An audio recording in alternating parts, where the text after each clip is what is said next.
ပရိသတ်များအားလုံးပဲမင်္ဂလာပါမျိုးကျော် YouTube Channel ကနေပြီးတော့ပရိသတ်တွေအားလုံးကိုပြန်လည်ကြိုဆိုလိုက်ပါတယ်ဒီကနေ့မှာကျွန်တော်တို့ရဲ့ Channel လေးကနေတင်ဆက်ပေးသွားမယ့်ဇာတ်လမ်းလေးကတော့စာရေးသူသင်္ခါရစာရေးသားထားတဲ့လက်ရဘလူးနဲ့မရနီဆိုတဲ့ဇာတ်လမ်းလေးကိုတင်ဆက်ပေးသွားမှာပဲဖြစ်ပါတယ်တင်ဆက်မှုလေးကိုမစခင်မှာပရိသတ်တွေကကျွန်တော်တို့ရဲ့ Channel လေးကို Like and Subscribe လုပ်ထားပြီးတော့တင်သမျှတွေကိုသိနိုင်အောင်လို့ဒီနာကအနိုတီဘဲလေးကိုလည်းနှိပ်ထားပေးကြပါဦးမြဒီကနေ့ရဲ့ဇာတ်လမ်းလေးကိုတင်ဆက်ပေးသွားမယ့်သူကတော့ကျွန်တော်ခုခန့်ပဲဖြစ်ပါတယ်။ခေတ္တဆိုရင်တော့တင်ဆက်မှုလေးကိုစလိုက်ကြရအောင်ဗျ။ပြင်စလရိပ်ပြည်မှာစော်ဘွားတဦးဖြစ်သူမိုင်းပင်စော်ဘွားကြီးအကြီးကသမီးဖြစ်သူနရနီကိုခေါ်၍ဒီလိုမှချောင်းနေတယ်။ဒိုးစီကိုရဲနာသိန်ကဆိုတဲ့ရွှေဘဝမြန်မာတက်ရောက်လာလိမ့်မယ်။သူတို့ဟာကျိုင်းတော်ထိသွားပြီးစော်ဘွားကြီးကိုတစ္ဆာရေးကြလက်နဲ့နိုင်ငံပြည်ကိုလာကြတဲ့ဒီတော့တို့ဟာဆိုပြီးပြန်တိုက်ချင်ကြပြီမဲ့ကျိုင်းတော်စော်ဘွားကခွင့်မပြုအချင်းကြီးသာဖြစ်လိမ့်မယ်လို့ဆိုရင်ဒီမြမာလူစုကိုသမီးတော်ဟာပညာစွမ်းနဲ့လှည့်ပြားပြီးတို့နယ်တွေလက်အောက်ခံမဖြစ်အောင်စွမ်းဆောင်နိုင်ပါမလားသမီးတော်နရနီကဝင်ကြွားစွာပြုံးလိုက်ခြင်းမြမာလူစုကိုမဆူထားနဲ့မြမာဘရင်ကိုယ်တိုင်ကြွလာရင်တော့ရှမ်းပြည်ကိုမသိမ်းဖို့သမီးတော်ကြံနိုင်မှာပါအဖဖေ။စိတ်အေးလက်အေးစောင့်ရည်သာကြည်ရှုတော်မူပါ။တို့ပေမဲ့သမီးရဲ့တခုရှိတာကဒီလူစုကိုဥဆောင်လာတာကလက်ရဘလူးဆိုတဲ့ကိုချမ်းစိတ်ချမ်းဘိုးတူးတယ်။အဲဒီမြမဟာအလွန်ကောက်ကျပြီးရက်ဆက်ကြမ်းကြုတ်တယ်လို့နာမည်ကြီးတယ်။သူ့ကိုကင်နိုင်မှသာအရေးတော်ပြီးချောမောလိမ့်မကွယ်။နရနီကအာမခံလျက်အစော်ဘွားကိုဖြောင်းပြခဲ့တယ်မြန်မာတပ်ရဲ့သတင်းကိုလည်းအထောက်တော်တွေနဲ့စုံစမ်းခိုင်းသလိုလက်ရဘလူးဆိုတဲ့သူ့အကြောင်းလဲချီးမြှောက်ဆက်သားလွှတ်၍စုံစမ်းစီလိုက်တယ်။သတင်းတွေကတော့မှွေးလာတယ်။ဘလူးစိတ်ဝင်နေသောမြန်မာတွေကပုံကန်ရန်အဟန်ရှိတဲ့နယ်ဆက်ကြီးရွာတရွာကိုမီးတိုက်ဖျက်ဆီးခဲ့တယ်လို့ကြားသိရတယ်။စံကျင်ဘက်ပြုသူမြည်သူမဆိုမွေးကင်းစကလေးငယ်ပါမချမ်းဆွေမျိုးအားလုံးကွပ်မျက်သည်ဟုလည်းသိရတယ်။သူတို့ရှမ်းစော်ဘွားတအူကွယ်လွန်ရင်ဇနီးမယားကြေးကြုံပါမချမ်းချဲမြုပ်ခဲ့မှုတဲ့အလင်းနေပင်တူသေးတော့ယခုတော့ရှမ်းပြည်မှာအရိဒလိပျောက်ကွယ်သွားပြီးဖြစ်တော်လဲရင်းဒလိကိုဖျောက်ဖျက်ပေးခဲ့တဲ့မြန်မာရီကိုယ်တိုင်ကအဲဒီလိုရက်ဆက်ဆိုးရတဲ့အမှုအကျင့်တွေကိုစက်ခံနေပါလားလို့သိလိုက်ရတယ်။ဒါအပြင်မြန်မာတပ်ကဖျက်ဆီးခဲ့သမျှရွာစဉ်ကနေကျွဲနွားရိတ်ခါရီအထမယွင်ငင်ပြီးပြင်စလရိပ်ပြည်ကိုအစုံးထိကြီးတဲ့သိမ်းယူဦးမယ်ဆိုပါလား။နရနီကဉာဏ်ပညာနဲ့ပြည့်စုံသည့်သူဖြစ်သည့်လျောက်အရိမြမတက်ကိုမတိုက်ခိုက်ပင်မြည်တို့နှိမ်နေရမယ်မြည်ပုံလှည့်တန်းရမယ်ကိုကြံစီတွေးကြောနေတယ်အစိတ်က၍ငှက်ဖျားမိကြတဲ့အောင်တည်င်းလွှင့်ရမလားမာယာဖြင့်သိမ့်သိမ့်၍အချင်းချင်းတိုက်ခိုက်ပျက်စီးစဉ်လျင်သိမိလားလို့အချိန်ရှိသဖြင့်စဉ်းစားနေရပြီစက်သားဓမ္မသိရတဲ့တည်င်းရလက်ရဘလူးဟူသည်မှာ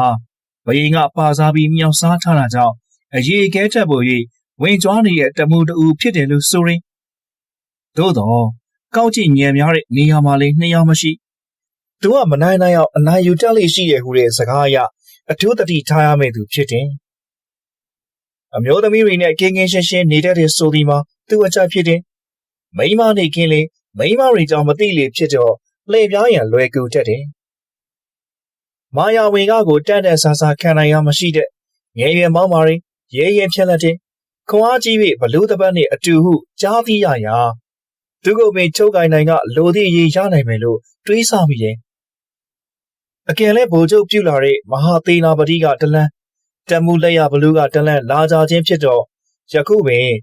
ပင်လေမိုင်းမောကျောင်းမှာသူသည်သာအကြီးဆုံးဖြစ်တယ်။သူနဲ့တက်တာလာဒီကိုကျိုင်းတော်စော်ဘွားကျိုင်းတော်စော်ဘွားတွေအဘယ်ကြောင့်မတိုက်ကြသနည်းလဲလို့တွေးဆ၍မရစင်စစ်ရှမ်းတို့ကအင်အားကောင်းကြသည်နေမြတိုက်ရိုက်ခိုင်လည်းရှိကြတယ်။ရှမ်းတိုင်းနေရှမ်းသားတွေမှလည်းအမျိုးစုံသလိုအစွမ်းလေးထက်ကြတယ်။ယခုတက်စာများမဆိုထားနဲ့မြန်မာဘရင်တပ်ပေါင်းများစွာနဲ့ချီလာစဉ်ကပြီးစော်ဘွားတအုပ်များမကြိုးမနှော်ရှိသည်ကိုခဲကက်စွာတိုက်ယူရသေးတော်၏။အခွင့်ရလျင်မိုင်းမေးတနယ်ထဲနဲ့ပင်ဒီတက်ကိုခုခံတွန်းလှန်နိုင်စွမ်းရှိပေမယ်။သို့တော့အဘဲကိုမြင်၍သို့မဟုတ်အဘဲကိုကြောက်၍စော်ဘွားများတစ္ဆာခံရန်ကြံစီကြပါသည်။သူတို့လည်းပရိရဲ့ပြုကြခြင်းဖြစ်သလား သို့ဆိုလေမိမိကအတင်ကူး၍လမ်းမဖြတ်ကာမြမတို့ကိုဟန်တားနိုင်ခဲ့လျင်မိမိမိကရှမ်းနေတလွားကြော်ကြွားလိမ့်မည်လားဟု၍နရန်နီတွေးနေတယ်။ဒါကြောင့်မြမတက်တွေအားလုံးကိုလှည့်ပြားလှုပ်ကြံရန်ထက်ပုံမိုးလွယ်ကိုထိရောက်မဲ့ဒင်းတို့တံမှုကိုပရိရဲ့ပြုရန်ကိုသာမဲတင်းနေရောတယ်။လက်ရဘလို့ဟိုတဲ့လူသွမ်းလာမလေးစေအောင်ငါအစွမ်းကောင်းကောင်းသိရမယ်လို့ကျင်းဝါနေလေတယ်။ဝင်လာကြပြီဟူသောတည်င်းကြားတာနဲ့ဟော်နန်းချက်လေးသားပတင်းမှာမျော်ကြည့်လိုက်ရာအင်အားမနှဲလာတဲ့တက်များရဲတကွန်တလူလူအလံတလွင်လွင်နဲ့ကြောက်ခင်းလန်တိုင်းချီလာကြသည်ကိုတွေ့ရတယ်။ချင်းလေးတွေအလံကိုင်းနေနောက်မှာရင်းများစွာလေးပါတယ်။စစ်သည်တွေကအနှံ့ရောင်မိန်ညုံနဲ့ရွှေရဲကွက်ချက်တွေဝစ်ဆင်ထားကြပြီးမိုးနဲ့ရွှေလုံကိုင်းများကိုလည်းဘရင်တက်များကဲ့သို့မြင်ကြရတယ်။အဲဒီနောက်ဒုံးချီကြီးများကိုင်းဆောင်ထားကြတဲ့တက်တွေဒလွတ်ကိုင်းသူတွေတန်းကြီးဒီရင်အားနဲ့ရှမ်းပြည်ကိုလာသိမ်းဝတ်တဲ့လားလို့ထင်မြင်ရမိတယ်။ဒီတက်ကတော့နှစ်ရက်ချက်ပုံမတိုက်ရနဘလူများမဟုတ်ပါကလူလူချင်းမိမိတို့မုတ်ချနိုင်ပြီဟုအတွေးနဲ့နရနီအတွင်းတော်ကိုဝင်သွားလေ။ထောင်စုမှုလက်ရဘလူကမိုင်းပင်စော်ဝါရဲ့အိမ်တော်တွင်ဝင်ခဲ့လျက်စော်ဝါနဲ့တွေးဆုံပြောဆိုနေကြတယ်။အဲဒီချိန်မှာသူ့ထက်အနေငယ်ကြီးမဲ့မိမပြိုတူအေခန်းဆောင်တွင်ဝင်လာသည်ကိုတွေ့ပြီးပြောလက်ဆစကားကိုရပ်ထားလိုက်ခြင်းဝင်လာသည့်အမျိုးသမီးကသူ့ကိုစူးစမ်းဟန်လဲပြုတယ်တစုံတစ်ယောက်ကိုရှာဖွေလိုဟန်လဲရှိနေသည်သို့တော့ဘာမှမမြင်မြန်တိမ်မွေးစွာဝင်ထိုင်လိုက်တာကြောင့်ပြောလက်ဆစီရေးဆက်မရပဲဖြစ်သွားရတယ်စော်ဝါကတော့တူလားမင်းသမီးတူလားမသိစော်ဝါကြီးအာကြီးကမိတ်ဆက်ပေးပါတယ်ဒါကျုပ်သမီးရောနရန်နီရဲ့သားယောက်ျားအားထားစရာမရှိတော့အစစသူ့ပဲကိုးစားနေရတာပဲသူကထမ်းမြက်ဟန်ရှိတဲ့အမျိုးသမီးကိုတစ်ချက်မျှကြည့်ပြီးအတိအမှန်ပြုကခေါင်းကြီးပြလိုက်ကလက်ဖက်ရည်ချမ်းကိုသာတောင်းနေလိုက်ခြင်းစော်ဝါကြီးကသမီးတော်ဘက်ကိုလှည့်လျက်သူကမြမတက်များကိုအုပ်ချုပ်လာတဲ့ဘုံမှုလက်ရဘလို့တဲ့ဟင်းနရနီအံ့ဩသွားတယ်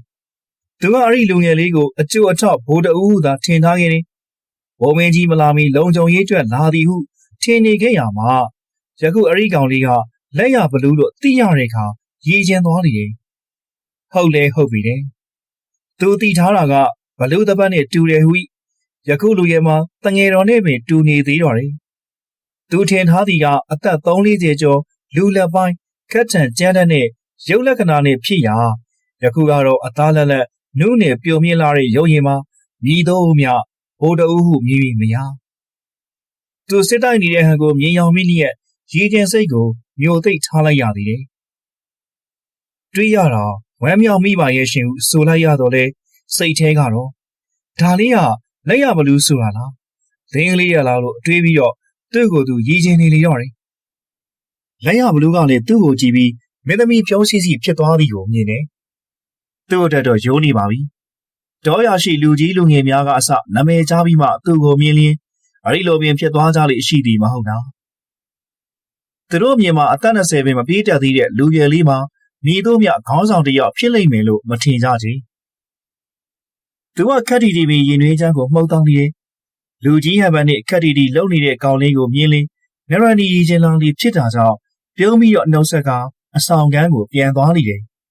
တလုံးမော်ထိုင်လေးရဲ့ပါဇက်ကိုလက်နဲ့အုပ်ကတယောက်တည်းတခွိခွိရင်နေတဲ့သူတို့တခေမကိုရန်ရီတော်များကဘာဖြစ်လာမှန်းမသိဘာရီသဘောကျလာတယ်လဲအရှင်မရဲ့လို့မေးကြပါအထင်နဲ့မြေကိုပြောပြ၍သူတို့ကြိတ်ရီကြတယ်။အဲဒီနေ့ကမြမတက်တီအားလုံးကိုဟော်နန်းပက်လေတက်ချစီတဲ့လက်ရဘလူးနဲ့ဘိုးရင်းအရာရှိတွေကိုညစာတဲခင်းဧည့်ခင်ရာစော်ဝါအာကြီးကသမီးတော်ကိုပွဲထုတ်လာတယ်။အလှပဆုံးပြင်ဆင်လာတဲ့နရနီကိုမြမတက်တွေအရာရှိအရာခံတွေကအစဝိုင်းကြည့်နေကြရာနရနီရဲ့အကြိုက်ပင်ဖြစ်နေရောတယ်။လက်ရဘလူးကတော့တစ်ချက်များသာပြုံးပြနှုတ်ဆက်လျက်စော်ဝါကြီးနဲ့စကားပြောလိုက်သူ့လူများနဲ့ပြောလိုက်လုံနေတယ်မင်းသမီးဟူ၍အဖက်မလုပ်တဲ့အပြင်အလှပကိုလည်းခံစားတတ်ဟန်မရှိဒါကိုလည်းနရနီကအပိုးကြီးသဘောကျတယ်သူအကြိုက်မတွေ့ဖြစ်ရသည်မှာလက်ရဘလူးနဲ့သူ့လူတွေကတေးကိုမိတို့မြတိုက်မရခြင်းဖြစ်တယ်နရနီရဲ့စောင်းပညာနဲ့အဆိုကိုမြမအားလုံးလက်ခုပ်တီးချီးကျူးကြရတယ်အဲဒီနောက်စော်မကြီးနဲ့သမီးကလက်ရဘလူးကိုဟော်နန်းပက်လေလှဲ့လေပြမယ်လို့ခေါ်ရာအကြက်ငကန်ကိုခေါ်လျက်လိုက်လာတယ် နရနီကသူ့အားမောင်ငယ်ဟုခေါ်လျက်ရင်းနှီးမှုရရင်ကြိုးစားတယ်သူကအလိုက်ထိုက်တာပြန်ပြောတော့မေးတကွန်းဖြေတကွန်းရှိရင်မကြမီစော်ဝိုင်းကတငယ်ကိုမြင်းစီလိုက်ပြကြုံလို့ဆိုတာကြောင့်ကွေးမြေဘက်ကိုထွက်လာခဲ့ကြတယ်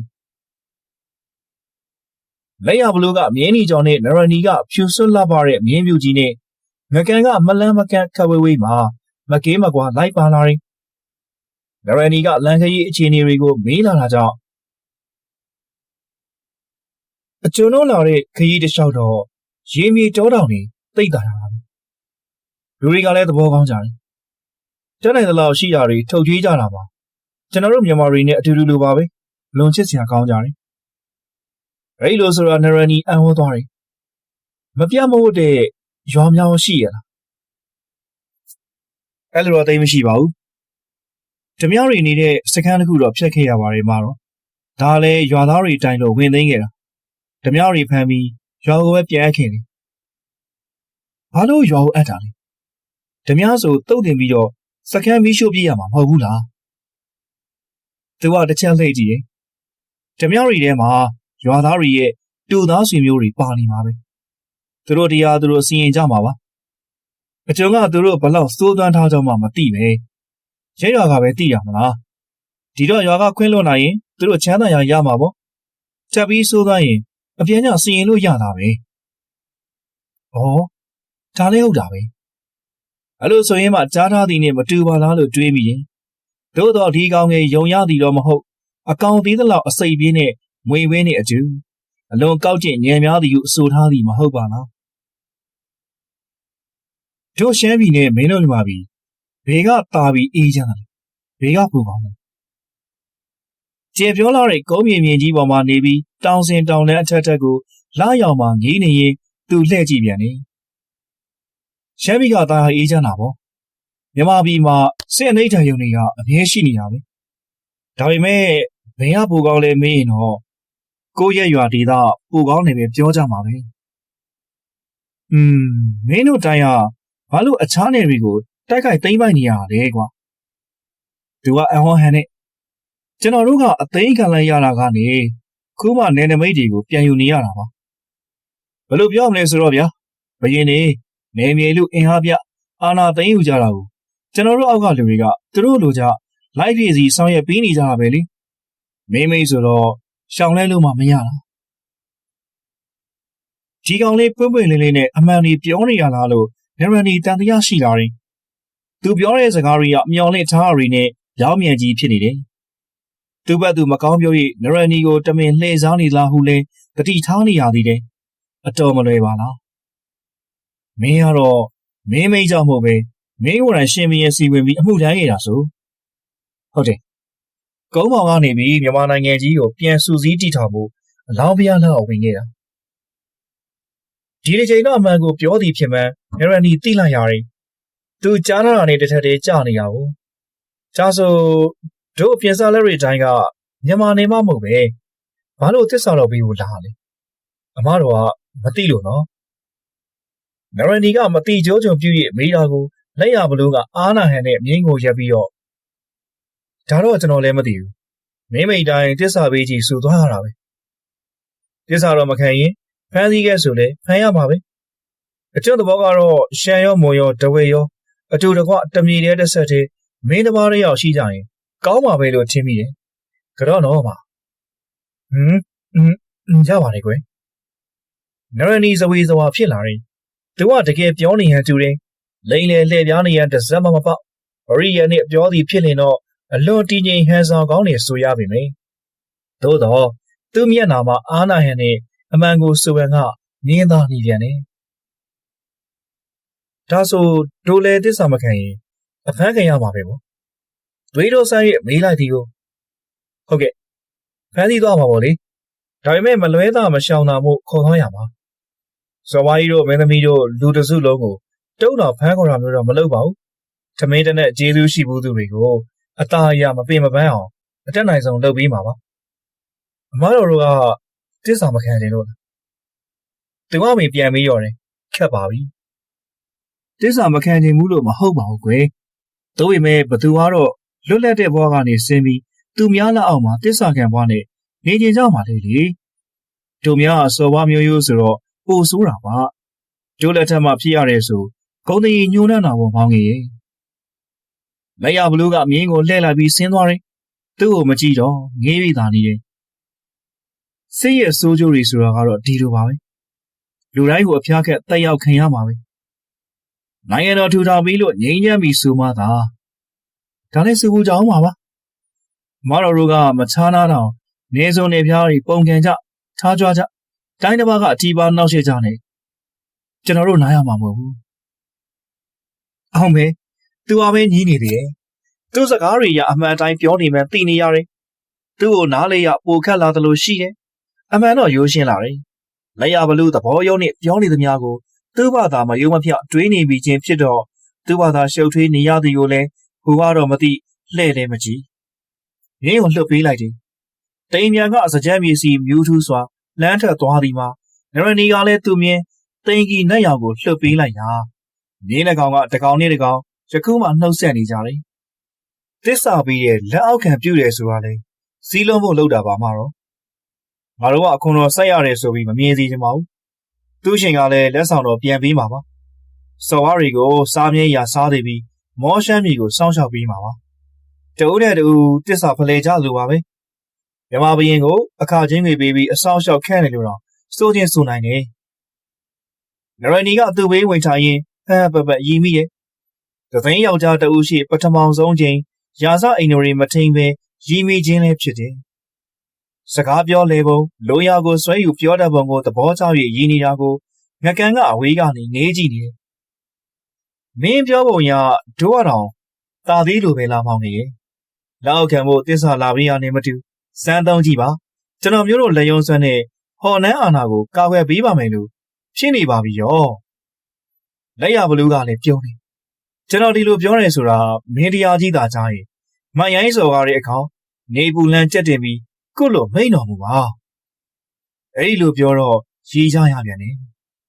ဒါဆိုမင်းတို့မင်းတရားကြီးရွှေနားတော်ပေါအောင်ရှောက်တင်လိုက်ရရင်တို့တော့စီးတော်လက်တော်ရမှာပေါ့နော်ဟုတ်လားအနောက်ဆောင်တစ်ဆောင်တော့ရကောင်းပါရဲ့ဟင်ဘလို့အဆောင်တော်ရမိဖုရားဖြစ်နိုင်ပါရဲ့လို့ကြည်စားတာပါအရာမရတော့ကိုလှုပ်တော်အမလေးကိုလှုပ်တော်တော့မဖြစ်ပြရစေနဲ့ကွယ်မတိုင်နဲ့ဆိုမတိုင်ပါဘူးနည်းနည်းမှအတင်မခံဘူးနော်ကိုသေးသူရှုံးလှုပ်တော်တာပဲလက်ရဘလူးကလည်းဟပပရီလိုက်တယ်ကဲအမတော့စကားပြောလို့ဖြင့်ကောင်းပါရဲ့အမတူကောက်ရသလိုပါပဲတို့ရင်မဲ့ကျွန်ကမင်းမူရန်ဖြစ်နေလေတော့လက်အောင်ငယ်သားတွေအတွက်စီမံပေးရမှာတွေနဲ့သွားရေးလာရေးလေးလာဆိုင်မိရမှာတွေရှိသေးတယ်အမတော်ပြောခြင်းနဲ့စကားတစ်ခုခုရှိလိမ့်မယ်လို့လည်းယူဆပါတယ်ပြောလို့ရင်းကိုသာမချွေးမချင်မွက်ကြားပါတော့အကျော်တက်နိုင်တာအရေးပေးပါမယ်အမတော်နရနီပြောနေရမှာအိန္ဒြေဆောင်လိုက်တယ်မောင်ငယ်ကအလွန်ပါနဲ့ပါလားဒါကြောင့်လဲဘုံမင်းကြီးဖြစ်နေရဲ့ထင်ပါပြောကြပါဦးအရေးရှိမယ်လို့ဘလို့ရေးမိတယ်လဲစော်ဝါကြီးကသူ့ရဲ့ချစ်လာစွာသောသမီးကိုအခုမှတွေ့တဲ့ရန်သူဘုံနဲ့ထည့်ပေးနေကြတဲ့တခုခုကိုအနှုတ်နီးနဲ့ယူလိုဟန်ရှိရလို့ထင်မိတာပါကြားဘူးဒီနဲ့လျှော်အောင်တော်ပါပြီရဲ့မောင်မင်းငါးပေါင်ငယ်သာဖြစ်လာရင်ဘလောက်ကောင်းမလဲဟုတ်ပါတယ်အမတော်သဘောထားကတော့ပြောပြီးသလောက်မောင်ငယ်လည်းသတိထားမိလာရောပေါ့အမတော်လည်းအကျုံးသဘောကိုသိမြင်ပြီးဖြစ်မယ်လို့မှတ်ယူပါတယ်အမတော်တို့ကိုအရေးပေးလို့ပေမဲ့မင်းသားများတော်မှာအခွင့်ရှိတဲ့ကိစ္စလည်းမဟုတ်တာကြောင့်ဒိုင်းတော်စော်ဝါးကြီးနဲ့အလျင်တွေ့ဆုံဆွေးနွေးရပါဦးမယ်ပြီးတော့ဆိုပါအမှန်ဆိုရလျင်စော်ဝါးရီရဲ့သဘောထားကိုအကျုံးကမင်းလာမင်းအောင်ကျော်နဲ့ပြန်ကြရအောင်ပါသူကသာတကယ်အရေးရှင်ဖြစ်ပါတယ်ဒါပေမဲ့မင်းကြီးဦးကောင်းကဒီတစ်ချိန်ပါလာတာကျွန်တော်ဖြစ်နေတဲ့အတွက်စိတ်ချတယ်မိမသာမင်းဆုံးဖြတ်ပြီးသားလှုပ်ခဲလို့အပ်လိုက်တဲ့အတွက်ပင်လယ်မိုင်းမောကြောင့်တစ်လျှောက်စီရင်ခွင့်ရထားတာပါသူကလည်းအလာကြီးပါလားလို့နရနီတွေးမိလိုက်သေးတယ်လူသားငယ်၍ယုံကြည်နှင်းအခံရသူဖြစ်ရာအထင်သေးရမဖြစ်နိုင်သေးဒီတစ်ချိန်ကအောက်ပြည်ကိုစစ်ချီထွားတော့မှာဖြစ်နိုင်ရင်ဟန်သာရီကိုစစ်ပွဲတရားသည်တွင်သိမ်းလို့ရရင်သိမ်းယူရမှာမရရင်လည်းရသလောက်နေမြေသိမ်းခဲ့ပြီးတော့အဆောက်အဦထားခဲ့ရဖို့များတော့လူသူလက်နဲ့အင်အားလိုတာအမှန်ပဲကျွန်တော်တို့မှာလူထောင်တက်အနေငယ်သာရှိရ ဒီလူတွေနဲ့ပဲလှည့်တိုင်နေရတာသူဆိုလိုရင်းကိုသဘောပေါက်ပါတယ်အောက်ပြည်ကိုတိုက်ရန်ရှမ်းနိုင်ငံတွေအင်အားကိုယူရမည်ဟုစုံနေခြင်းဖြစ်တယ်ဆိုတော့ဒီလူတွေသာမရှိရင်မြန်မာမှာစစ်ရင်ရမရှိတော့ဘူးမလားငါမှာသူ့ကိုမတိုက်ပဲကိုမိကိုကာဝေးတာအင်အားကြံမယ်မဟုတ်လားကွနရန်နီဆိုဒီမှာတင့်လျော်ပြီးတယ်သို့တော်သူပြန်ပြောသည်ကိုနားဆင်ပါအောင်ဒီလူတွေကတော့ကြံပါပဲဗျသွားမတိုက်ပဲခံနေရင်သာသူကအဝိုင်းခံရတစ်ဖက်ကအပြေးခံရပြီးတေးကုန်ပါသွားတိုက်လို့တော့မသေးပါဘူးဘယ်လိုပြောလဲသွားတိုက်ရင်မသေးဘူးဟုတ်လားကျွန်တော်တို့လူတွေကတိုက်ရီခိုက်ရီပြေးဝနေကြပြီကျွန်တော်တက်နဲ့တင်မွန်1000တသိန်းလဲခံနိုင်တယ်အနိုင်တိုက်ချေလို့လှုပ်လဲတိုက်မှာပဲလူမရောစီနဲ့ဆိုလဲမရောအောင်စီမံရမှာပဲဒီဘက်မှာတော့ကျွန်တော်တို့လူတွေစိတ်ချရပါတယ်ဟဲ့ဟုတ်ပါမလားမောင်ယူသူပြောနေပြန်မဖြေတာကြောင့်တို့မှာလက်ရွေးစင်ကိုချေရှိတယ်ခမဲတော်ဘုရားလက်ရွေးစင်ကိုရံတော်တိုင်းစီယာတွေအပီးစီကောင်းသူလူကျော်ရေးကြီးပဲမင်းလူတွေနဲ့စမ်းကြည့်မလားမစမ်းလို့ပါဘူးဘသူသားတွေသိရတာပေါ့သိပြီးသားဟုတ်လားဘယ်ရတာလဲအမားတော်တိတ်တိကျင်နေရင်နနက်မိုးတော့ကိုဒီကွင်းပြင်မှာပဲသူတို့ကိုဓားလန်လေးများပြင်ပြီးစောင့်နေခိုင်းလိုက်ပေါ့ကျွန်တော်တဦးတည်းကိုအမိဖမ်းနိုင်ရင်ကြီးကြိုက်နာခြင်းအောင်လုံနိုင်ရင်အမားတော်ဆိုတဲ့အရေးကိုပေးမယ်တက်ထဲမှာကျွန်တော်ချက်လက်ယုံကောင်းတွေအများကြီးရှိပါတယ်အမားတော်လူတွေမထီးကြသေးခြင်းလို့ပါလေကတော့ကြီးလာတဲ့ကွယ်မနေ့ကမှကြီးရမလဲကောင်းပါပြီအမားတော်လည်းအခြားကြီးမစိုးငါမောင်ကိုမနိုင်ရင်မြန်မာမင်းကိုပျော်ပျော်ကြီးတစ္ဆာခံလိုက်မယ်မောင်ငယ်ကိုမိရင်တော့တို့မိုင်းပေးတနေကိုပဲခြံပေးဟုတ်လားရပါလေမိုင်းမင်းကချင်းချင်းလေးသူရှင်သိပါတော့မဟုတ်ဘူးဒါဆိုပြန်ကြပါစို့နင်းနေအေးနေသူတို့မြင်းလေးကိုဆွဲလျက်ထွက်လာတော့ညက်ပင်များမှာနင်းရည်ဆိုလျက်ရှိပြီငကံမင်းလျက်တစ်ပင်အောင်မှာကြုံကလေးလက်ရဘလူထွက်လာတော့ရောင်နေကျင်းစာကငင်စီမီးတိုင်နေအလှဲကျအဆောက်ရဲမက်တွေဟိုတစဒီစတွေ့နေရသည်လေဂွင်းထဲမှာတော့လှုပ်လှုပ်ရရပြင်ဆင်နေကြသည်ကိုနှင်းမြူဖြူဖြူများသားထဲမှာမြင်နေရတယ်တချို့ကလည်းမီးတုပ်တွေကိုမငြိမ်းသေးပဲအလင်းပြောင်းလျက်ရှိသေးတယ်သူ့ရဲမက်တွေကယနေ့မနက်အရှမ်းအချို့နဲ့ပွဲကစားကြမီကိုမသိသေး၍အေးလူအနားယူအိတ်ဆက်နေကြတော့အဆောက်ကျန်သူများလည်းအဘဲကြောင့်ရှမ်းတို့ပြင်ဆင်နေကြသည်ကိုမသိကြည့်နေကြပါရဲ့သူတို့ပြင်ဆင်ပြီးထွက်လာမှသာသူ့အသွင်မြင်ကိုကြည့်ကလှုပ်လှုပ်ရှားရှားဖြစ်သွားကြတယ်သူကစစ်ပွဲဝင်နေကြအဟန်တိုင်းတာမန်အနှိုက်ရဝစ်တစားပေါ်ပါချက်ရက်စွာဝစ်ဆင်ထားပြီးရောင်ကိုစီးကကွင်းမေးထွက်သွားတာကြောင့်သူတိုက်တော်မှန်မှန်တီးကြတဲ့ရဲမက်တွေကသူတို့တပ်သားများကိုအပြေးလွှာသွားနှိုးကြတယ်တချို့ကအိမ်မုံဆုံဝါလိုက်လာသလိုတချို့ကတော့ဝုန်းကနေထောက်၍ဓာပြေးဆွဲကတချို့ကအိမ်မုံဆုံဝါလိုက်လာသလိုတချို့ကတော့ဝုန်းကနေထောက်၍ဓာပြေးဆွဲကဂမူးရှူတို့ခုန်ထွက်လာကြတယ်နရန်ကြီးကမြင်းတဲ့တအုံနောက်ဝဲမြင်းမြူကြီးနဲ့ရောင်းနေပြီးသူ့လူတွေကိုကုတ်ကဲနေတယ်ရှမ်းတွေကဓာလုံးခရင်တွေကိုဒေဝဒေးချင်းကလုံနေကြရာလက်ရဘလူးကအကွင်းတစ်ဖက်ကိုတိမ်ပြန်ကိုဆွဲသွားပြီးဦးဆန်ပြလိုက်တယ်စပင်ရိုင်းနေပြေးကြလျက်လေးပါတစ်ချက်လူးလွန်သွားခိုင်းသူ့လက်ထဲမှာတင်ကြီးတုတ်ရှီကလည်းစတင်လှုပ်ရှားလာတယ်ရှမ်းတို့ကစပင်ဖားလျားနဲ့ဝဒုံးရှီတစ်ချောင်းကင်ထားတဲ့မြမပုံမူးလူငယ်ကိုအဖေကြောင့်အဲ့လိုရှိနေသည်မသိကြတော့လဲမြမတို့ကမူသူတို့တက်မှုတိုက်ပွဲဝင်တော့မှာပါလားလို့ရုပ်ရုပ်သေးသေးဖြစ်သွားကြတယ်လူရကျော်အလုံးရင်းနဲ့ဓာလာတနတ်တင်ကြီးတွေကင်လျက်ရောက်လာကြသည်ကိုငကန်ကတားထားရတယ်ဒါပေမဲ့သူတို့ကရှမ်းတွေကိုဝိုင်းထားလိုက်ကြတယ်ဟော်နန်းပါမအချွေရံများနေတကွစော်ဝါးကြီးပေါ်လာပြီးမျော်ကြည့်နေသည်ကိုလည်းတွေ့ရတယ်ဒင်းတို့အဖေကိုပြုတ်ကြသနည်းမောက်မှရိုင်းပြသလားဟုသောမေးခွန်းများကိုငကန်မတက်သားတွေကိုတဆိတ်မင်းတဆင့်ဖြီးနေကြရတယ်တမှုဆုံးမြတ်ချံမင်းတို့အသားကြီးနေဟုတုံ့ပြန်လိုက်တာနဲ့တက်သားတွေငြိမ်သွားကြတယ်ရှမ်းတွေကတော့မြမတက်တို့ကိုတီမတင်ရန်နဲ့ဓာကြီးပြနေကြတယ်ရှမ်းသူရဲတို့မှာနှကမ်းမွေးစားစခေါင်းပေါင်းဖြူနဲ့ဥပတိရုပ်ကောင်းသူလူတအုပ်ကမလုံးမရှက်သူကိုရက်ကြည့်နေတာကိုမြင်တော့အရီသူကမင်းသမီးနဲ့ပတ်သက်တော်သူဖြစ်မယ်လို့လက်ရဘလူတွေးထင်လိုက်တယ်အရီသူရဲ့မျက်လုံးတွေကမနှဲ့လို့ချင်းဒေါသအရေးရောင်နေရှက်တန်းနေလေတယ် လက်ရဘလူကအချမ်းမီတောက်ကစားပြီးတာနဲ့မြင်းပေါညင်သာစွာတက်လိုက်ပြီးတိမ်ပြန်ကိုအသားကျစီးနှင်းပြီးတယ်နရနီကသူ့လူ90ကိုဝလုံးတစ်ချောင်းနဲ့ရင်ဆိုင်မဲ့လက်ရဘလူကိုအထူးဆန်းတပွဲကြည့်နေတယ်လက်နဲ့ဟူရေးမြင်းမှာချိတ်ထားတဲ့စောင်းသားတစ်ချောင်းသာပါရာလန်တိုလန်ရှိများစွာနဲ့ထိုးမဲ့ထင်ထားခဲ့တဲ့အချင်းနဲ့လွဲရပြန်နေဒီတမှုကိုနားမလည်နိုင်တော့လက်ရဘလူကမြင်းသွေးပူလျင်ဆင်း၍ဓာတ်ထုတ်ပြီးသူ့တို့ရှိထိတ်ဖျားကြုံကိုကုတ်ပြက်နေပြန်နေသူတို့ကလည်းမြေတို့အမှာတင်ထားသည်မသိထိတ်ရှိအချွန်လေးကိုပင်ဒုံးတီးတီးရှိအောင်အတော်ခုတ်ယူရတယ်ချွန်ထန်နေသည်များမရှိတော့မှဓာပြန်သိမ်းပြီးရှမ်းတော်စီလက်ကမ်းပြလိုက်သည်သူတို့ရှမ်းနေကိုအထင်သေးလုံးနဲ့လက်ရဘလူကိုအကြောင်းတီးစီရမယ်လို့နရနီကတစိုးတစည်းတဲ့တိုက်ရန်အမိန့်ပေးလိုက်ပါတယ်တို့ဝိုင်းပက်ပြီးမှတိုက်မယ်ထင်ထားတဲ့လက်ရဘလူကရှေ့တဲ့မှနှစ်တုပ်ခွဲ၍မြင်းများနဲ့ပြေးလာတဲ့ရှမ်းတို့ကိုမြင်လျင်ချက်ချင်းမြင်းပေါ်တက်ပြီးဒုံဆိုင်ဝင်လာတယ်ရှေ့ဆုံးမှာဓာမဝင်လာတဲ့ရှမ်းတယောက်မှာပယိုးကိုမာကျောကျစ်လက်လာတဲ့တင်ကြီးတုံးနဲ့ပြန့်ရိုက်ခံလိုက်ရတာကြောင့်မြင်းပေါ်ကနေပြုတ်ကျသွားတယ်လမ်းနဲ့ထိုးလာသူမှလည်းသူ့လမ်းမရောက်မီရင်ဝါကိုဒုံးနဲ့စောင့်ထိုးလိုက်တာခံရတာကြောင့်မြင်းပေါ်ကုန်းကုန်းကွက်ပါသွားတယ်မြင်းသီးတစုကိုဒုံးရှိရန်လျက်ဖောင်းဝင်လာတဲ့လက်ရဘလူကမြို့ငွေဆိုင်ဆိုင်ကြားမှာအလွန်လင်းမြန်စွာဝင်စီးလျက်ရိတ်ကနေဖြတ်ပြေးသွားရာရှမ်းတို့အထွေထွေကြမ်းခဲ့ကြတယ်တိုက်ပွဲအဟုန်ကြောင့်မြို့မင်းအတော်ပါသွားတယ်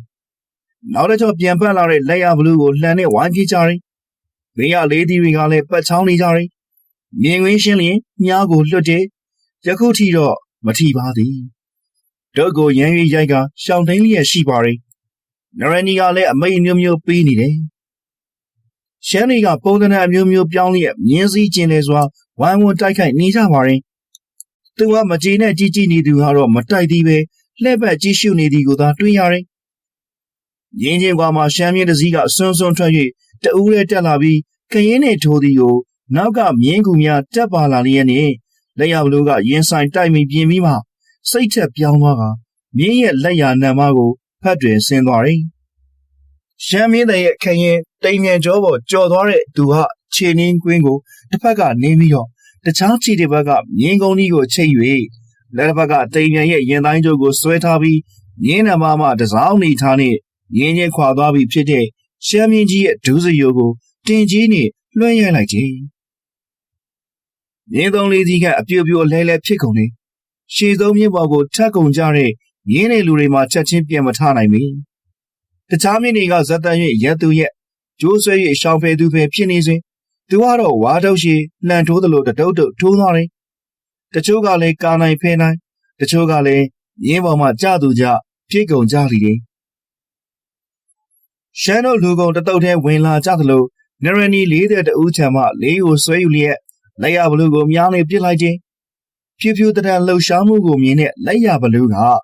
ရင်းကြောပေါ်ကအဆက်ကနေရိုက်၍ဘလူးမြော်ဟန်ကုန်းကြီးပေါ်ခြေတစ်ဖက်တင်ကဒူးများကွေးထားပြီးလွဲကျော်သွားတဲ့အများတိုင်းကိုဖမ်းလိုက်တာကြောင့်မြမတပြားကွဲကြသွားတယ်သူတို့ဖို့ကတော့လောက်စလုံးကြောက်ခဲလှန်တံများတဲ့တို့ကိုအဖမ်းဆီးလေးချင်းရသည်မှာရိုးအီနေပေပြီတာမန်တသားတူပင်ရှောင်းနိုင်ဖမ်းယူနိုင်စွမ်းရှိကြတယ်ပြစ်လိုက်သောလန်ကိုဖမ်း၍ချက်ချင်းပြန်ပြစ်ရတဲ့လေးချိန်ခန်းနဲ့စစ်သားဘဝအစားရဲကြသူများဖြစ်တော့များတံကိုမြင်းပေါ်မှအလှဖမ်းဟန်မှာမြေကစားခြင်းများသာဖြစ်တယ်နရနီကတော့အမျက်ထွက်လျက်နောက်တစ်ချောင်းကိုငင်ထားပြီးဒီတစ်ချိန်အားပြင်းစွာနဲ့မလွတ်တမ်းပြစ်မယ်လို့အံခဲထားပါတယ်လက်ရဘလူကဖမ်းမိရဲ့အများကိုရှမ်းတူပေါင်မှာစိုက်ချလိုက်တဲ့အခါပို၍ဒေါသထွက်သွားပါတယ်ပြိုင်ပွဲတစ်ခုကစားပွဲတစ်ခုအသွင်မှာအသေးကြီးတက်မဲ့ဟန်ပြောင်းသွားပြီးမြားကိုတပရဇက်လွတ်တော်တယ်သူတို့အချင်းချင်းလည်းထိကုန်ပြီလူများရောရောရှက်ရှက်ဖြစ်နေကြပြီးဘွားရရုတ်တရက်ပြင်းထန်သွားတယ်ကြည့်မနေနိုင်သောမြမတအူးကအနီးရောက်လာတဲ့မြင်းတဲ့တအူးကိုဆွဲချလိုက်တာကြောင့်အဲ့ဒီမြင်းတဲ့မှာဝိုင်းထောက်ကြခြင်းကိုခံလိုက်ရသည်တယ်အကြီးကျယ်ကတားထားတာကြောင့်သာအသက်မသေးခြင်းဖြစ်ပါတယ်စော်ဝါကြီးလည်းစိုးရိမ်ပူပန်စွာကြည့်နေတယ်တော်ဟုပြောခြင်းလျက်ပြောလဲမထွက်နိုင်လက်ရဘလို့နဲ့တိမ်ပြန်ကတော့လူအုပ်အလဲမှာတက်ညီလက်ညီတိုက်ခိုက်နေကြပြီတိမ်ပြန်ကလူများလီအစွမ်းပြလီဖြစ်ပါတယ်ဝင်လာတဲ့မြင်းရင်ဝါကိုစီးပေါက်လိုက်တာကြောင့် မြင်းစည်းလဲကျသွားသလိုလက်ရဘလူးကဘေးကိုအာပြူတိုက်နေစဉ်သူကရှိတဲ့ထဲမှာလူတဦးကိုမြင်းပေါ်ကျော်သွားပြီးဝင်တိုက်သွားပါတယ်ပြန်ကြောက်လင်ကြချင်းနောက်ချီကလှည့်ပက်ထွက်သွားပြန်တယ်တိမ်ပြန်ခုံပေါက်နေစဉ်လက်ရဘလူးကမတိုက်ပြုံးမကြအောင်သာအချိန်လေးညှက်ထားပြီးမြေပေါ်လေးဘက်ကြမှဒုတ်ချက်များပြန်ထွက်ပေါ်လာတယ်မြင်းရောလူပါဇက်တိုက်ထားသလိုအကွက်ကြကြလှုပ်ရှားနေသည်ကိုမြင်ရတဲ့အခါဒီနှုတ်ကစစ်တိုက်နေသလားတရုတ်ပြဖြောပြနေသလားလို့နရနီအန်ဟော်တကြီးဖြစ်နေရလေတယ်ဒီချိန်မှာတိမ်ပြန်ကလဲချလိုက်ရာလက်ရဘလူးကမျက်နှာစည်းပေါ်ခုန်တက်သွားပြီးအဲဒီလူရဲ့လက်ထဲမှာကုတ်ပိုင်းလာတဲ့ဓားကိုလူတာခေါင်းနဲ့တနောက်နဲ့ထုနေတယ်လူနှစ်ယောက်လုံးထွင်းနေတဲ့မြင်းနောက်ကိုတခြားမြင်းတွေစုပြောင်လိုက်သွားလျင်တိမ်ပြန်ကအေးလူလူခေါင်းထောင်ကြည့်သည်ကိုမြမများရီပွဲဖွဲကြပြန်တယ်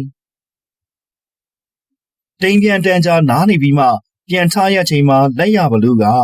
ရှမ်းမြင်းကြီးကိုဝရုံသုံးကားစီးလျက်ပြေးလာခြင်းဖြစ်ပါတယ်တိမ်ပြန်ကတခင်ကိုတွေ့တော့မြင်းရှိတဲ့ထဲမှာပတက်ရက်လိုက်တာကြောင့်လက်ရဘလူးစီးလာတဲ့မြင်းလေလက်မီရက်တယ်မြင်းတကောင်ပေါင်ရင်တွန်းရင်ပြေးသွားကြပြီးလက်ရဘလူးသာကြံခဲ့တယ်နရနီနဲ့ခေါင်းပေါင်းပြူပေါင်းထားသူမှဓားများဆွဲလျက်ပြေးလာကြရာလူ15-20သာကျန်တော့သောရှမ်းမြဝင်းမလာတော့ပဲရက်သွားကြတယ်စော်ဘွားကြီးယုံကြည်အားကိုးရတဲ့လူရောဆက်ခွန်ဖကနရနီနဲ့တစ်ဖက်တစ်ချက်မှနေပြီးလက်ရဘလူးကိုညီညွတ်စွာတိုက်ကြတယ်သို့တော်တင်ကြီးဒုတ်ရှိကြောင့်အနာမကန့်နိုင်လက်ရဘလူးကအလဲမနေရင်ရှမ်းလေးတဲ့တူဟာမြားတစ်ချောင်းလောက်ပြစ်ပေးပါလားလို့အော်ပြောလိုက်ပါတယ်အဲဒီလေးသမားကရောင်နာနာနဲ့လေးချိန်ကပြင်းမဟန်ပြင်းဟာလက်ရဘလူးကအလှည့်ပတ်နေရာယူလိုက်တယ်နရနီကမပြင်းနဲ့လို့တားလိုက်စဉ်မြားတန်ကလွတ်ထွက်လာတယ်လက်ရဘလူးရှောင်းတိန်ပေးလိုက်ရာသူနဲ့ကွယ်နေတဲ့ဆက်ခွန်ဖမှာကန်ကောင်းလာကြောင်းကိုရိမ့်နိုင်၍တီတီလေးလွဲသွားတယ်လက်ရဘလူးကမထီဘူးနောက်တစ်ချောင်းလို့ထက်ဆပြန်နေနရနီကဒေါသကြီးစွာလေးသမားကိုဟဲ့ငတုံးလို့လှည့်ပြီးမဲလိုက်စဉ်သူ့ဓားကင်လက်ကိုကက်ဆက်ဆက်ရိုက်ချခြင်းခံလိုက်ရပြီးဓားလွတ်ကျသွားတယ်ချက်ချင်းဓားပြန်ကောင်းမယ်ပြူရာပြေးဝင်လာတဲ့လက်ရဘလူးကတကောက်ခတ်ကိုရိုက်ဖိလျက်ဒူးထောက်စီလိုက်တယ်သူ့နောက်မှလည်းစက်ခုံမကကပ်ပါလာပြီးကြောကိုဓားနဲ့ထောင်းလိုက်တယ်သူကပြုံးဆဆနဲ့လှည့်ကြည့်ပြီးတော့ရောင်းရင်ရဲ့အရှင်မတော်ဒူးထောက်အရှုံးမေးနေပြီရောင်းရင်ကကျုပ်ကိုတက်ချင်သေးလို့လားအဲ့ဒီတော့မေးလိုက်ချင်းစက်ခုံဖကနရနီကိုကြည့်ပြီးတော့ငါတို့မင်းသမီးဒူးထောက်တာမဟုတ်ဘူးကွာအဲ့ဒီလိုကျုံဝါလိုက်တော့လဲနရနီကမော့လာပြီးတော့တိုက်နေတော့စက်ခုံဖလူ90နဲ့တယောက်တိုက်တာတော့လွန်လာပြီခုသူမတက်လို့ငါမသိတာတော်သေးပြီဒါပေမဲ့ကျွန်တော်မျိုးတယောက်ချင်းတိုက်လို့သေးတယ်ဒီနေ့တော့တော်ပါပြီခမဲတော်ဖေဟာអော်လိုက်တာကြားလားငါအတွက်အစွင့်ရပူမှန်သွားရရှာတယ်မောင်ငယ်ကိုလည်းသဘောထားကြီးတဲ့အတွက်ကြီးသူတင်ကြောင်ပြောပြရစီကဲလူစုခွဲတော့တိုက်ပွဲတန်ကြောင့်တစ်ထပ်လုံးနိုးနေပြီဖြစ်တဲ့မြန်မာတပ်သားတွေရဲ့ကြွေးကြော်သံကြီးဟိန်းထွက်လာတယ်ရှက်နေသောနရနီနဲ့စက်ကုံမှဟော်နှန်းထဲကိုဝင်သွားတယ်လက်ရဘလူးကအစော်ဘွားကြီးကိုလှမ်းတောင်းပန်လိုက်ရာစော်ဘွားကြီးကလည်းပြန်လဲတောင်းပန်တယ်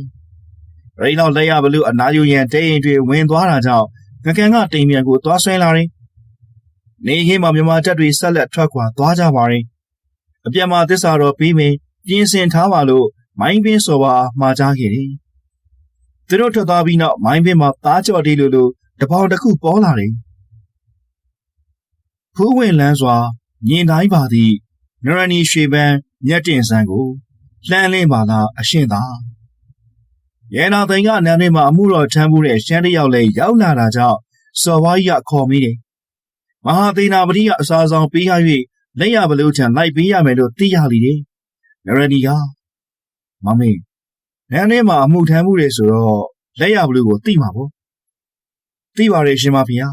မကြာခဏမြင်မှုပါတယ်သူကမြမမင်းထံမှာဘာရာတူးလဲတပ်ပေါင်းပုံကြီးလားအတော်နေရရလားတပ်ပေါင်းပုံမဟုတ်ပါဘူးအရှိဝင်းတော်မူပါအလိုအရှိဝင်းတော်မူဆိုတော့ဘရင်အနာကပေါ့ဟုတ်လားစစ်ထွက်တော့ရောဘယ်အဆင့်လောက်ရှိလဲစစ်ထွက်ရင်တော့မသိပါဘူးရှင်မဘိုလ်ချုပ်အဆင့်လောက်ဖြစ်ပါလိမ့်မယ်ဘုံမူမင်းထင်တော်ထားလို့သိရပါတယ်မြက်ခုံးပင်လေးအစော်ဝါးကမေးပြန်နေအဲ့ဒီမင်းထင်တော်ထားက အလွန်ရက်ဆက်ကြမ်းတမ်းနေလို့ကြားရတယ်နေပြီးတော့မှရောတဲချမ်းသလားကွယ်ကျွန်တော်မျိုးတော့ရင်မင်းရှင်ရှေ့တော်မှာရက်နေရနဲ့တခြားအချိန်တွေမှာကလေးနဲ့ဆော့ကစားနေရပဲမြင်လို့ပါတယ်ရှင်သူတို့တအူးမျက်နှာတအူးကြည့်မိတယ်မင်းလာရလမ်းတစ်လျှောက်ဒုမျိုးရွာတွေဖြက်စီးခံရတာမင်းရှို့ခံရတာမြင်ခဲ့လားမမြင်ပါဘူးတာယာစွာလောက်ကင်စားတော့နေခဲ့တာပဲမြင်ခဲ့ပါတယ်တို့များကြားရတာကပုံခံကျင်တဲ့ရွာတွေကိုမိတိုက်ခဲ့တဲ့ကွယ်အထောက်တော်ကမင်းသမီးကိုတစ်ချက်မောကြည့်ပြီးတော့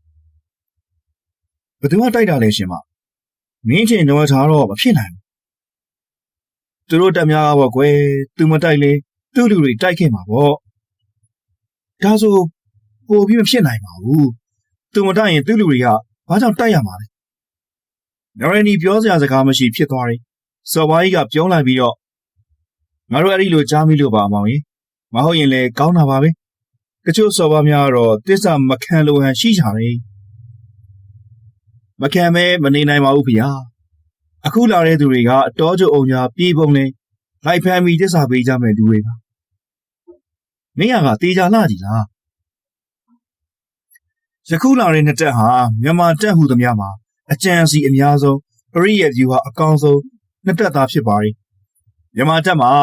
မဟာသေနာပရိဒါအခါရဖြစ်တယ်လို့တင်စားခံရပြီးမင်းချင်းတော်ချာဆိုရင်လေလှည့်ကြည့်စရာလို့စိတ်ချရသူဖြစ်ပါရဲ့။ဒီနှစ်ဦးရဲ့လောက်ချံကိုတရုတ်ဧကရစ်ပင်ခံနိုင်မည်မဟုတ်ပါဗျာအေးတို့လေသူ့ကြံရည်ဖိန်နဲ့လက်ရုံးနှလုံးဝမ်းကိုမြင်တဲ့လောက်မြင်ခဲ့ပြီးပါပြီသူ့အထက်ကမဟာသေနာပတိဆိုရင်ဘလောက်များထက်မြက်လိုက်မလဲတို့ပေမဲ့တို့ရှမ်းရွရာဓာရင်လည်းရင်နဲ့မင်းကြီးကိုဘသူတူနိုင်ပါလဲမောင်သူတို့ကဓာရင်ချက်နှလုံးကြီးတွက်ကြသူတွေပါဗျာမြင်းစီမှာလည်းရှမ်းကိုမီယာကသေးတာရှိရဆိုပေမဲ့မြင်းသမားတွေကိုဒုက္ခအပေးဆုံးကမဟာသေနာပတိရဲ့တနတ်ဝန်တက်တွေနဲ့မင်းထင်တော်ထားတို့တင်ကြီးတက်တွေပါပဲသူတို့ကမုံသိန်းနဲ့တိုးလုံးပေါက်တိုက်လို့မကြည့်ဖြစ်နေကြတယ်ကုန်းမောင်တက်တွေမှာလက်ရုံအကောင်ဆုံးသားတော်မြေကျူးမင်းတက်နဲ့မုတ်ဆိုးကြုံတက်ဆိုတာလည်းရှိပါသေးတယ်သူတို့ကမခုခံတာအကောင်ဆုံးပါမင်းကတော့ကို့အမျိုးထက်မြန်မာတက်ကိုညှိုးနေပြီဗမာဆန်ကပိုစည်းလို့လားစစ်သားမဟုတ်ပါကျွန်တော်မျိုးရိုးရာကိုတစ္ဆာဖောက်ပါသူတို့ဤလက်ရုံးဤနှလုံးရည်ကိုမြင်၍အမှုတော်ထမ်းခြင်းသာဖြစ်ပါရဲ့ရှင်ပါခုပါကြောင့်တနတ်ဝန်ကလက်ရဘလူကိုစာဖို့ပါလေမသိရပါဂျိမ်းဘိတ်စာဘလူဖြစ်ပါ၍ကောင်းပြီလက်ရဘလူကြောင့်မင်းတိတိမြအတင်စမ်းသူ့အကြောင်းကပြောင်းပြန်နေကြီးပဲတို့ကြားထားတာနဲ့အလွန်လွဲနေလို့ကျွန်တော်မျိုးသိသလောက်တော့မင်းတရားကြီးကအထူးယုံကြည်အားထားတော်မူလေးရှိတယ်သားတော်များတဲ့ရင်းနီပြောဆိုဆက်ဆံတတ်တယ်သူကစိတ်နှလုံးတိမ်မွေ့ပြီးသဘောကောင်းမှုရပါတယ်တခါလေတော့ပြပြသားသားလုပ်တတ်တယ်ညနေမှာလူချစ်လူခင်များတာသူနဲ့အနာဝင်မှုပါသူ့အစမ်းကိုတော့မြဝါးထင်ထင်မမြင်ဘူးပါဘူးလူများပြောတာနဲ့မင်းချစ်တာလောက်ပဲသိပါတယ်ကြည့်ရတာမင်းဆွေမင်းများတော်သလားမောင်ဆိုးကမဟုတ်ဘူးတကောင်းနေရလို့ပြောနိုင်ကြပါလေအမျိုးမတော်ပြီမဲ့ရှမ်းမိပြီးတဲ့ကောင်ကြီးကသူ့ကိုသားလို့ခေါ်တတ်တာတော့ကြားဘူးပါလေဖေ။စော်ဝါကြီးနဲ့နရနီတို့တရားကိုတရားအချင်းမင်းကြပြန်နေလက်စတတ်တော့ဒီလူတွေကအလွန်အရေးပါအရာရောက်သူတူပါလား။မြင်းစားကမထင်ရသည်ကိုအစွမ်းပြလျက်သူတို့လက်ခံစေခဲ့ပြီးဖြစ်ရာယခုအရှိဝင်းတော်မူမင်းချင်းတော်ထားမိမိရဲ့ကောင်ကြီးကသားလို့ခေါ်သည်ကိုသိရတဲ့အခါငါသမီးဒီရဲမဲနဲ့ကျိုင်းတော်ကိုလှိုက်သွားပြီးဒီစာကိုကိုယ်တိုင်သွားပေးတဲ့နေကွယ်ခုတလောတပေါင်တစ်ခုပေါ်နေရငါမောင်ကြားရလားမကြားမိဘူးမတော့မြန်မာတများကျိုင်းတော်မရောက်ပြီးတစ်စက္ကန့်တွင်နရနီတို့မိရာပြီးလက်ရဘလူးနဲ့တွေ့ပြီးညဘက်ဝိုင်းဖွဲ့စားတောင်းနေစဉ်နရနီကမေးလိုက်ခြင်းဖြစ်တယ်တပေါင်မှာမိုင်းမင်းနေသာတီဆိုနေကြရဖြစ်ရာတောတောင်ကြီးရွာတွေကိုဖျက်တမ်းလာတဲ့ကုန်းမောင်တက်တွေကြားမိမဟုတ်နရနီကရွတ်ပြလိုက်ခြင်းလက်ရဘလူးကမျက်မှောင်ကျုံလျက်မနေ့ကလည်းနဲ့မြေတစ်ဖက်မှာတန်ဃာမယာတေးဆိုတဲ့ကိုတော့ကြားမိတယ်အနောက်မှာလားရွှေနေကြနေမင်းပြည်ကပွင့်လိုက်မယ်တဲ့ဒီနှစ်ခုဆက်လိုက်တော့အကျုံထင်တာကဆိုအောင်နရနီရွှေမန်းဆိုတော့ ဓာတ်ရိုက်အမားတော်ကိုဆိုလိုတာပဲဒီအတိုင်းဆိုရှင်ဒီချာဟာလေအမားတော်ပဲဖြစ်မယ်တန်ဃာတေးရတပေါင်းနဲ့အရှင်သားဆိုတာအမားတော်မြမမင်းပြည်ရွာကိုပါမယ်မထင်ဘူးအနောက်မှလားအခုကျွန်တော်တို့အနောက်ရက်ကနေအမားတော်လိုက်လာနော်နေမင်းပြည်ရွာနေကြပန်းဦးလက်ရအရှိရက်မှာအခြေကြမယ်ဖုန်းတကိုးတောက်တုံထင်ရှားမယ်လို့ယူဆရတာပဲဟုတ်မလားတော့မသိတော့ဘူးမြမပြည်ကိုတော့မလိုက်ချင်တာအမှန်ပါပဲမြမမင်းသားတွေနဲ့လည်းလက်မဆက်ဘူးတို့ရင်ပဲအရှိကျိုင်းတော်မှာအတိအကျွမ်းလဲတဦးတယောက်မှမရှိပါလားကန်ဆိုတာသူ့ဘာသာဖန်လာမှာပါဗျာ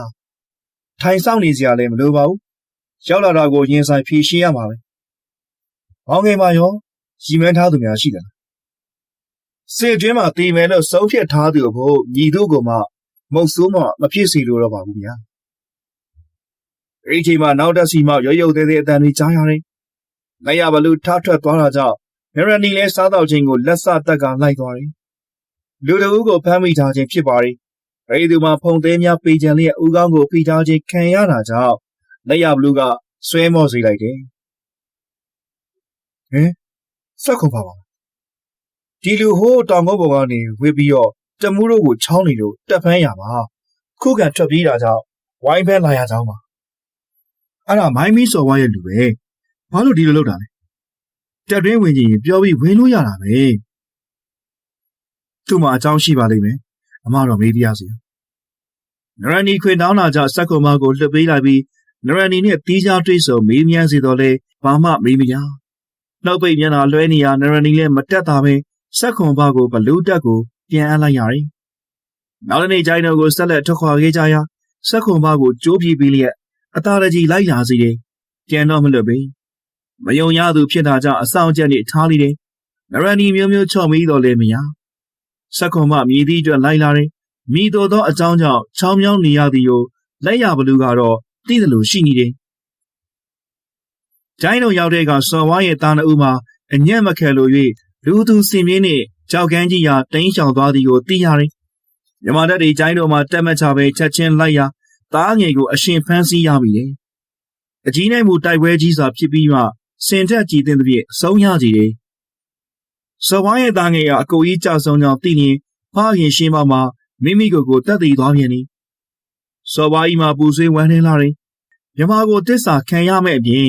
တာနှအူးမှာဆုံးရှုံးရတဲ့အတွက်အပြေနိုင်မဲ့ဖြစ်လျက်အိယာထဲမှာမထတော့မြမတက်တဲ့နဲ့နရနီတို့ကပြန်ပြီးအားပေးနေရတယ်အဲဒီချိန်မှာစက်ခုံမကကျိုင်းတုံစော်ဝါကိုတွေးခွင့်တောင်းလာတယ်မိမိမှာစော်ဝါရဲ့မထင်ရှားတဲ့သားဖြစ်ကြောင်းမိမိကိုမြင်မှာကစော်ဝါကြီးအားတက်လိမ့်မည်ဖြစ်ကြောင်းပြောလာတာကြောင့်လက်ရဘလူးကတွေးခွင့်ပြုလိုက်လေစက်ခုံမကိုမြင်တော့စော်ဝါကြီးပြစ်တင်မောင်းမိတယ်စိုးသောမိုက်သောမနာခံတတ်သောသားမိုက်ကိုစွန့်ပစ်လိုက်ပြီးဖြစ်ကြောင်းစိုးနေရကြောင်းလက်ရဘလူးကပင်ကြောင်းပြပြောဆိုရလေစော်ဝါကြီးမှာစက္ကန့်သူမရှိတော့သည်ဖြစ်ရာမြမတက်မှုရဲ့အစီအမံကိုမပယ်ရှားနိုင်ပဲစိုးသွမ်းသည့်သားကိုပြန်လဲလက်ခံခင်းရတယ်သားတို့ပြန်ရောက်လာပြီးထူးထူးထောင်ထောင်ဖြစ်လာတော့သည်ကတော့အမှန်အဲဒီတော့လက်ရဘလူးကစက်ကွန်မကိုနှစ်ဦးချင်းခေါ်၍မေးလိတယ်အကိုအပယ်မြစိုးခဲ့လို့အကိုခမဲတော်အမြဲမပြေပြေးခဲ့ရပါလေကျုပ်ထူးထူးခြားခြားဆိုတာမရှိပါဘူးအနေပါတောက်စားတတ်တာနဲ့နေကြသလိုနေရပဲရှိတာပါဒါလည်းကျုပ်ကအရေးဆိုင်ခံရတဲ့သားမဟုတ်တော့အပြင်မှာနေရတာကြောင့်ပဲဒါမဲ့စော်ဝါးကြီးတော့သူ့သားတယောက်ဟာတောက်စားနေပြီးသူနဲ့မတူသူ့ကိုအရှက်ရစီရလို့ယူဆပေးလိမ့်မယ်အမှန်ပါပဲဘာကြောင့်ကျိုင်းတော်ကိုစွန့်သွားခဲ့သလဲစက်ကုံမကမပြောချင်းတုံဆိုင်စွာနဲ့နရနီကြောင့်ပဲထင်သားပဲပြောပါဦးအကိုလို့ဇန်တော်ကျုပ်သူ့ကိုဘုန်းကြီးကျောင်းတစ်ခုမှာစတွေ့ရတယ်စုံစမ်းကြည့်တော့မိုင်းမင်းစော်ဝါသမီးတော်ဖြစ်နေတယ်ညံနိုးလာပြီမဲ့အဖေကိုတောင်းရမ်းခိုင်းရင်ကျုပ်အတက်မဖြစ်ပဲအကိုကြီးတွေဖြစ်သွားမှလည်းသိနေတယ်အခုတော့သူ့မှာမိန်းမ၃ယောက်ဖြစ်နေတယ်ပြီးရင်သူပဲစော်ဝါဖြစ်မယ်ဒါနဲ့ထွက်လာရောလားဒါကြောင့်ထွက်တာမဟုတ်ပါဘူးအကိုလက်နဲ့အချင်းများပြီးပြေးလာတာပါပြန်ရင်ကိုလက်ကကျုပ်ကိုကုတ်ချင်ကုတ်မှာဒါနဲ့ရနောင်းကလာတယ်ပြောပြီးသူရှိရမိုင်းမင်းမှာအမှုတိုင်းဝင်နေတယ်ဒီတော့အမားတော်နရနီနဲ့နီးစပ်ရောလားမနီးစပ်ပါဘူးနရနီကထက်လွန်းနေသူ့ကိုယ်သူလက်ယုံယုံနှလုံးမှာပြေးစုံတယ်လို့ထင်ပြီး မာနထောင်လွှားနေတော့ကျုပ်လည်းသူ့အနာမကတ်ခဲ့ဘူးအဝေးကနေပဲကြည်နေကြတာတခြားသူဦးသားမှာမစိုးရိမ်ဘူးလားဥမာကျွန်တော်စိုးရိမ်မိပါလေအမှန်တိုင်းပြောတာပါနရန်နီကိုကျုပ်မရနိုင်ပေမဲ့သူတစ်ပါးလက်ထဲရောက်သွားမှကိုလည်းကြောက်လာလို့ညာရန်အိမ်မက်ဆိုးတွေမှတ်တဲ့ထိဖြစ်ခဲ့ရတယ်အခုရောကြောက်သေးလားဗျာအခုတော့ကြောက်တော့ကြောက်ပြီမယ်ငါညီတော့မရှင်းနိုင်ပါဘူးငါညီရောက်လာမယ်ဆိုတော့တရင်နေစုံနေပြီးစိုးရင်ခဲ့ရတာမယုံမကြည်ဖြစ်အောင်တရင်လေးစော်ဝါးကြီးကိုလည်းတွေးချိုးခဲ့မိတယ်တကယ်နဲ့ငါညီရဲ့နှလုံးကိုမြင်ရတဲ့အခါနရန်နီနဲ့ထိုက်တန်သူပါလားလို့သဘောပေါက်လာခဲ့တယ်လက်ရဘလူးကပြုံးလိုက်တယ်ဒီလိုဆိုတော့အကူကနရန်နီနဲ့မထိုက်တန်ဘူးဆိုတဲ့သဘောပေါ့စက်ခေါ်မသူကိုအတန်းကြားငေးကြည့်နေတယ်မထိုက်တန်ဘူးလို့ပဲဆိုရမှာပါသူကသိပြီးတော့လက်ယုံကြီးရောနှလုံးမှာကောင်းနေမလားဟုတ်တယ်အကုန်နဲ့လက်ယုံချင်းမကွာဘူးမလားကျုပ်ကတော့သူမနိုင်ပါဘူးနှလုံးရည်ဘူးသူတာမှာရောသူကများတယ်ပေါ့ဟုတ်တယ်အကူကဘာဖြစ်နေလို့တော့သူ့တဲ့အဆအဆနှိမ့်ကြနေရလားမိမသားတယောက်တဲ့ယောက်ျားမပြီးမသားစိတ်ရှိသလားမရှိပါဘူးဒါပေမဲ့ကျုပ်ကမထင်မရှားယောက်ျားကောင်းရင်မိန်းမမြတ်တာတဲ့ตายရမယ်မလားအကူရင်ကဆိုးရတယ်မိုင်းမရောက်တော့ထူးချွန်လို့ဒါမှမဟုတ်အားကိုရလို့ပဲစော်ဝါးကြီးနိုင်ရောက်လာတာမလားအဲ့ဒါကကျုပ်ရဲ့အစွမ်းစားကိုနှစ်သက်လို့ကိုရဲတော်ခံပြီးယုံကြည်စိတ်ချရသူဖြစ်နေနားမှာထားတာပဲယုံကြည်စိတ်ချရသူစော်ဝါးရဲ့အကျေးကျုံတွေကိုအနိုင်ထက်နှိမ့်ဆက်ညှဉ်းပန်းခဲ့တာလွယ်ဘူးလားမလွယ်ဘူးထင်တယ်တရားနဲ့ညီကြည့်သလားသူတို့ဘာမှလားအားလုံးအပေါ်မှာကျုံပြောတယ်ဘူးအရင်ကမကျင်းမိခဲ့ဘူးပဲချာအခုကျိုင်းတော်စော်ဝါးရဲ့အမွေဆက်ကသူဖြစ်နေပြီနေသူနေသားအားလုံးအပေါ်အခုဖခင်တက်ပို့ပြီးကောင်းအောင်မနေနိုင်ဘူးလားအဲ့ဒါကမိုင်းမင်းစော်ဝါးယုံတယ်လို့ကိုဖခင်ရင်ကယုံကြည်လာအောင်ရောနေပြခြင်းဘူးလားနေကျင်တာပေါ့ဗျာတကယ်တော့ကျွန်တော်ကနေပြစေချင်တာမဟုတ်ဘူးနေကိုနေရတော့မယ်လို့ဆိုလိုတာကျုပ်နားမလဲဘာလို့နေရမှာလဲကျွန်တော်အမိန့်တော်ပဲကိုဘယ်နဲ့ချက်မှာအခုအမိန့်တော်မှတ်ပါမယ်အခုကကျွန်တော်အမိန့်ချတဲ့အတိုင်းနေခဲ့ရလိမ့်မယ်စက်ခုံမနှကန်းတလုံးတော့လက်ရဘလူးကဇက်တိုက်ပြောချလိုက်တယ်အခုကိုမကျဲမာတဲ့စော်ဝါးကြီးကိုစားကျိုင်းတုံတွေကိုစောင့်ရှောက်ဖို့အဆောင်ထားခဲ့ရလိမ့်မယ်သူ့ချင်းကလိုလို့ခေါ်ရင်ရန်နာတင်ကကိုအရောက်လာရမယ်ကျိုင်းတုံတွေတဝိုင်းရဲ့ကိုစားအကိုကလူသူလက်နဲ့စူစီဦးဆောင်ပြီးအောက်ပြည်ကိုလိုက်တဲ့လိုက်ရလိမ့်မယ်ဒါဆိုကျုပ်ကနေပါဦးစောင်းနာထောင်ပါအကိုမစိုးသားတော့ပဲဖခင်ရလေကြည်နဲ့နေသူနေသားတွေကလည်းလူလားတယ်ဆိုရင်စော်ဝါးကြီးမရှိတော့ရင်ကျိုင်းတုံတွေကအကိုတက်ပဲထောင်သားချားနာဖို့ကြံတာပဲဖြစ်ဖြစ်တရားပြတ်တာပဲဖြစ်ဖြစ်အကိုလန်းကိုအကိုရွေးရမှာပါစက်ကုံမမျက်ရည်တွေဝဲလာတယ်ကျေးဇူးတင်ပါတယ်ငါကြီးကျုပ်လူစိုးလူသွမ်းတရားမဟုတ်ပါဘူးပေါ့နေပြီးတောက်စားခဲ့မိကြပါမိုင်းပေမှာတော့သူ့တာဝန်ဝတ္တရားတွေကိုမလင်ဟင်းစေခဲ့သလိုအခုဒီမှာလဲကိုယ်နယ်လို့သဘောမထားပဲငါညီတို့နယ်မြေကိုစောင့်ရှောက်ရသလိုဂရိဝရိယရှိကောင်းမွန်စွာထားပါမယ်ငါညီဒါပေမဲ့အခုမှအရေးချင်းပြည့်သေးပါဘူးစက်ကုံပါမျက်လုံးပြူးသွားပြန်တယ်သူ့အတွက်ထိန်နေရမီလားဝမ်းသာလာမီလားအံ့ဩရမီလားမသိတော့အဲ့ဒီခိုက်တဲ့များစွာကိုတစ်ချိန်တည်းမှာစင်စက်မပြတ်ကြုံတွေ့နေရခြင်းမှာအဲ့ဒီလိုဖြစ်ရအထူးပူ၍နားမလည်နိုင်တော့မနေ့ပြန်ကျိုင်းတို့ကျိုင်းတောင်းနေများကိုသစ္စာတော်ပြီးမယ်ယုံကြည်ရသူတူကိုအဆောင်အနေနဲ့ခန့်ခဲ့ဖို့လေတနတ်ဝင်မင်းကြီးစီကအမိန့်စာရထားတော့ကျွန်တော်လူတွေကမထားတော့ပဲအခုထားခဲ့တော့မယ်သို့ပေမဲ့အုပ်ချုပ်ရေးမှာအကိုတယောက်တည်းမဖြစ်တာကြောင့်ဒီဘက်မှာကျွမ်းကျင်တဲ့အမတော်နရနီကိုခေတ်ကြထားခဲ့ရလိမ့်မယ်အမတော်ကိုတော့ကျွန်တော်ပဲရှင်းပြလိုက်ပါမယ်အကူကသာအမတော်ရဲ့ယုံကြည်မှုရဖို့ကြိုးစားပါစက်ခုမကသူ့ကိုပြူးကျဲတဲ့မျက်လုံးနဲ့တက်လက်လက်ကြည့်နေမိတယ်ယုံကြည်မှုဆိုတာ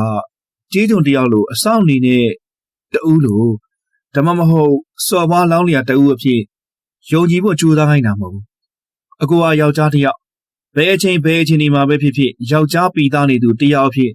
လူတိုင်းကဆွေမြဲယုံကြည်အောင်ကြိုးစားနေကြတာဘယ်သူမှမယုံရင်တော့ကိုယ့်ကိုယ်တော့ယုံနေရမယ်